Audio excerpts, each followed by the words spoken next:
खत्म कर दीजिए, राधा नागर सोए। ठीक उसी प्रकार से राधा जी से कहते हैं कि हे राधा जी, आप हमारी सभी क्या करिए, कष्ट को हर दीजिए। ठीक उसी प्रकार जब तक की झाई पड़े, नहीं अगर आपका झाई मतलब आपकी परछाई तक अगर भगवान श्री कृष्ण में पड़ती है, श्याम हरिद्र हो, जो श्याम रंग उनका है वो हरा रंग हो जाता है खुशी से, मतलब खुश हो जाते हैं। जब हरा रंग तो किसी को हरियाली आ गई, मतलब खुश हो गया। तो जैसे आपका स्वरूप देखकर भगवान श्री कृष्ण खुश हो जाते हैं, ठीक उसी प्रकार आप हमारे सारे कष्टों को हर कर हमको खुश कर दीजिए। इसी तरह आयुर्वेदिक रूप से भी एक है कि कहते हैं मेरी भवबाधा राधा जी हर लीजिए। ठीक उसी प्रकार जैसे सोयाबीन होता है और एक आता है झाई पत्थर, उस पर रगड़ के और कुछ चीजें ऐसी मिलाई जाती हैं, उसको मिलाने पर झाई के लगाने पर ठीक हो जाती है। तो वो भी कहते हैं कि जैसे वो रोग ठीक हो जाता है, उसी प्रकार आप मेरे सारे कष्टों को हर लीजिए। बिहारी के हर दोहे में 2-3 अर्थ है, इसीलिए कह रहे हैं वही सतसैया के दोहे जो नाभि के तीर, देखने में छोटा लगे घाव करे गंभीर। अगर मोर मुकुट की चंद्र कनी वो राजत नंद मधु सस शेखर अकस किए शेखर सचंद। कहते हैं कि भगवान श्री कृष्ण जो है मोर का मुकुट पहने हुए हैं।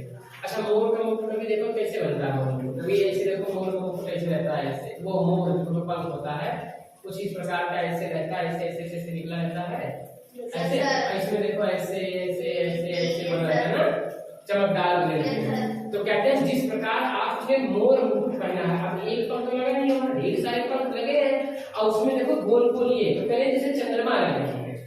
आप जैसे भगवान शंकर एक चंद्रमा पहनते हैं, तो लग रहा आकाश मतलब कंपटीशन, प्रतियोगिता, लग रहा उनको प्रतियोगिता, उनको कंपटीशन देने के लिए आपने मोर मुकुट पहन लिया है जिसमें सैकड़ों चंद्रमा लगा दिए हो।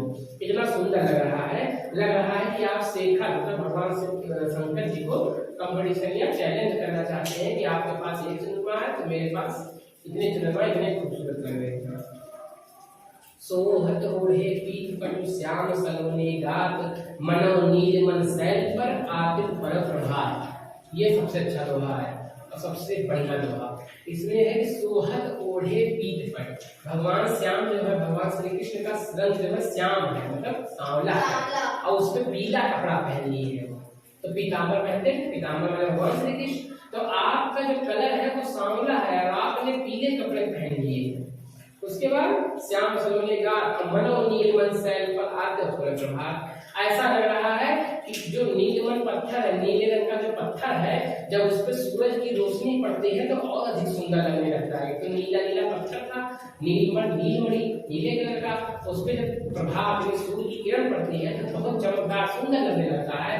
ठीक उसी प्रकार जब भगवान श्री कृष्ण का सांवले रंग पर वो पीला पीला कपड़ा पहन कर आते हैं तो बहुत सुंदर लगते हैं।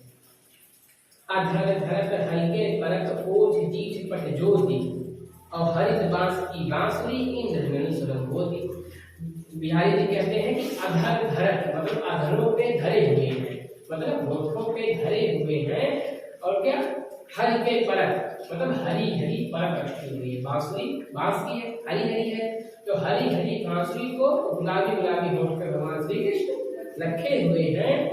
ओठ जीठ पट ज्योति, होठ पे रखे हुए हैं गुलाबी गुलाबी जैसे होठ है, उस पे उन्होंने हरा हरा बांस की बांसुरी रखी है और पट जो मतलब पीला पीला कपड़ा पहना हुआ है। उसके बाद हरित बांस की बांसुरी रंग होता है। ये सारे रंग मिलकर ऐसा लग रहा है कि किसी के धनुष का निर्माण कर रहे हैं। भगवान श्री कृष्ण सामने होठ गुलाबी, बांस की बांसुरी हरी और कपड़ा पीला, कुल मिला के ऐसा लग रहा है जैसे कोई इंद्रधनुष में 7 रंग होते हैं, वैसे भगवान श्री कृष्ण इंद्रधनुष के समान प्रतीत हो रहे हैं। इतने ऐसे रंगों को अपने अंदर समाहित किए हैं। या अनुरागी चित्त की गति समझे ने कोई, जय जय बूढ़े श्याम रंग बूढ़े श्याम रंग त्यों त्यों उज्जवल होए। बिहारी जी कहते हैं कि इस मन की, इस प्रेमी मन की बात को कोई समझ नहीं सकता। कहते हैं जब आदमी का मन प्रेमी हो जाता है तो वो अलग ही जोन में रहता है, उसको क्या करता है कि वो जानता है, उसको देखेंगे या पगला है। तो ऐसे में जब आपके कोई भगवान श्री कृष्ण के प्रेम में अगर कोई पागल हो गया है तो उसके मन को कोई समझ बिल्कुल नहीं समझ सकता उसके मन को।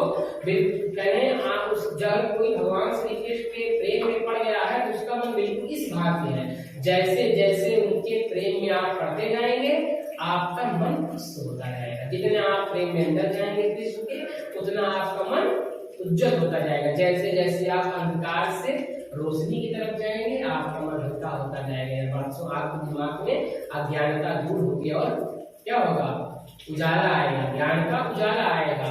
जैसे जैसे भगवान श्री कृष्ण हमारे मन के अंदर बसने जाएंगे हमारे मन से काम क्रोध मोह लोभ छूट जाएगा और सिर्फ ज्ञान ही ज्ञान का प्रकाश फैल जाएगा।